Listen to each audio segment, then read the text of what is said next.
Assalamualaikum warahmatullahi wabarakatuh. Sahabat intelektual muslimah, kita berjumpa dalam tayangan edisi perdana dari rubrik Suara Ekonom, sebuah rubrik yang akan mengulas berbagai persoalan ekonomi dari sudut pandang ekonomi syariah atau ekonomi Islam. Dalam edisi perdana ini kita akan membicarakan secara singkat tentang rencana kenaikan harga Pertalite. Dilansir dari media CNBC per 14 April tahun 2022, pemerintah berencana menaikkan harga Pertalite dengan kenaikan per liternya sekitar Rp2.000 sehingga harganya akan berubah menjadi sekitar Rp9.000 sampai dengan Rp10.000 per liter. Rencana ini seiring juga dengan rencana pemerintah untuk menaikkan harga berbagai bahan sumber energi. Antara lain pemerintah berencana menaikkan harga solar. Pemerintah juga berencana menaikkan harga LPG subsidi 3 kg dan pemerintah juga berencana menaikkan tarif listrik. Alasan yang dikemukakan oleh pemerintah sebagaimana yang disampaikan oleh Ketua Komisi 7 DPR RI adalah karena berkaitan dengan kenaikan harga energi merespon naiknya harga di tingkat internasional. Nah, sahabat intelektual muslimah, jika berbicara tentang problem energi yang harganya terus-menerus naik, maka kalau kita ulas dari perspektif ekonomi syariah, ada dua problem besar atau bisa dikatakan ada dua kesalahan terbesar dalam pengelolaan energi di negeri ini dan di berbagai negeri kaum muslimin yang lain di dunia. Kesalahan terbesar yang pertama adalah dalam penetapan sumber daya alam energi ini sebetulnya ini menjadi milik siapa? Ini menjadi penentu nanti dalam proses pengelolaan. Ketika penetapan kepemilikan ini sudah sesuai dengan syariah ataukah tidak sesuai dengan syariah.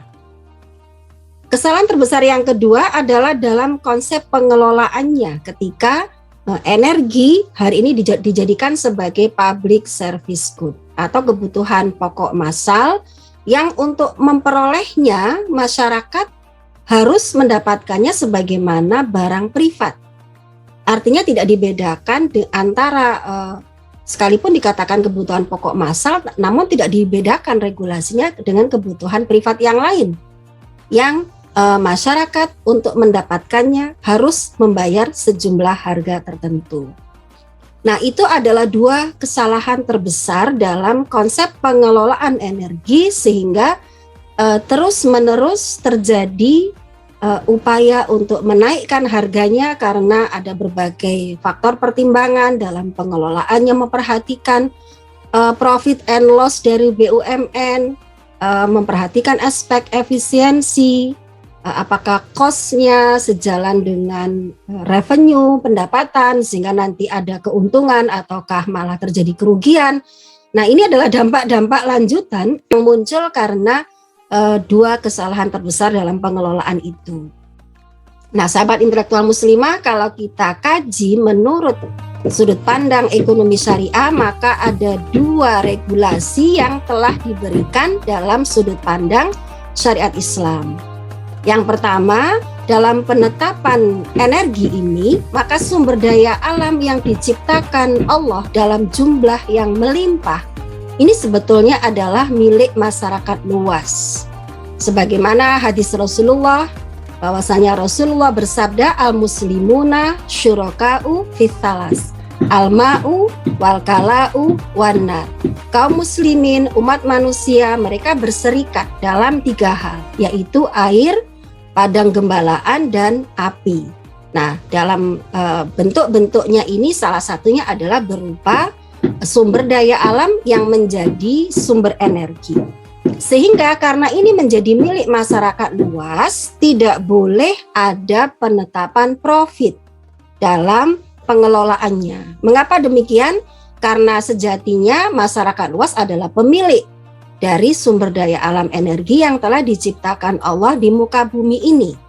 Namun dalam proses pengelolaannya, karena ada eksplorasi yang harus dilakukan, ada proses produksi yang harus dilakukan, maka tentu saja ada pihak yang berwenang untuk itu, dan dalam hal ini Islam memberikan kewenangan itu ada pada negara.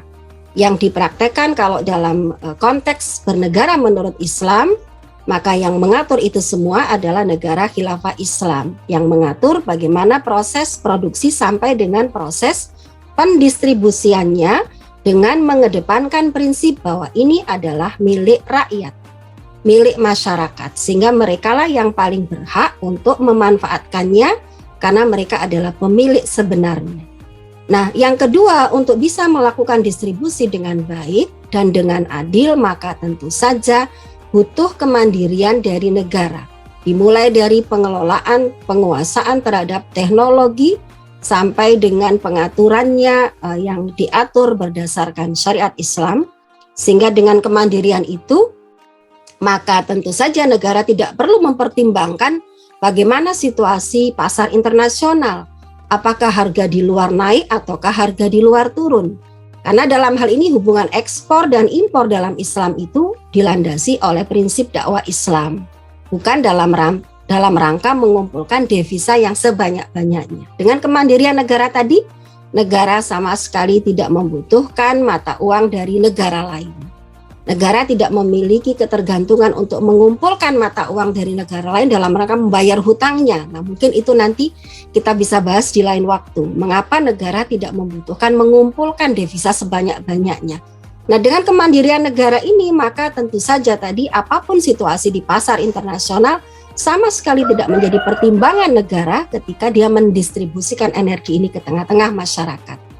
Sahabat intelektual muslimah, dengan penerapan syariah maka kemakmuran, keadilan, kesejahteraan niscaya bisa kita raih, dan yang lebih penting lagi adalah keselamatan di yaumul hisab.